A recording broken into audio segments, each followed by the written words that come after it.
মাধ্যমে বহুদলীয় গণতান্ত্রিক বিএনপির প্রতিষ্ঠাতা ও প্রয়াত রাষ্ট্রপতি জিয়াউর রহমানের মৃত্যুবার্ষিকী উপলক্ষে বৃহস্পতিবার খুলনায় আলোচনা সভায় যোগ দেন আলী আসগার লদি। এর মধ্য দিয়ে ১.৫ যুগ পর আবারও রাজনীতিতে সক্রিয় হলেন তিনি।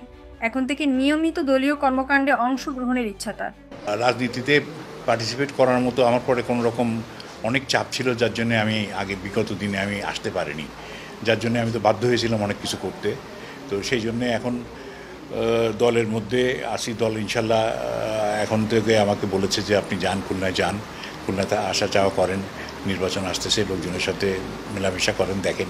এখন দল যেটা চায় সেটি হবে। দলের থেকে আমাকে বলেছে, আমি একজন দলের কর্মী, সে কর্মী হিসেবে আমার যেটা কাজ আমি সেটা এখন ইনশাল্লাহ এখান থেকে করব।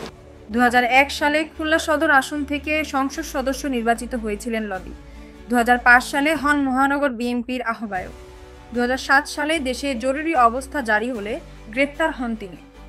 এরপর ২০০৯ সালে জামিনে বেরিয়ে নিজেকে গুটিয়ে নেন রাজনীতি থেকে। দলীয় মনোনয়ন পেলে নির্বাচন করতে আগ্রহী বিএনপির এই নেতা।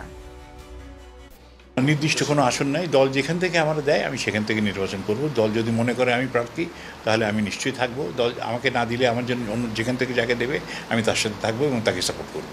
রাজনীতিতে সক্রিয় হওয়ায় খুশি দলের নেতাকর্মীরা। তাকে নিয়ে এরই মধ্যে শুরু হয়েছে আলোচনা।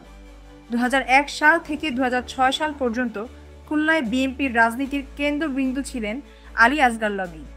ধারণা করা হচ্ছে আলী আসগর লবি খুলনা ৫ আসন থেকে ধানের শীষ প্রতীক নিয়ে আসন্ন জাতীয় সংসদ নির্বাচনে অংশগ্রহণ করবেন।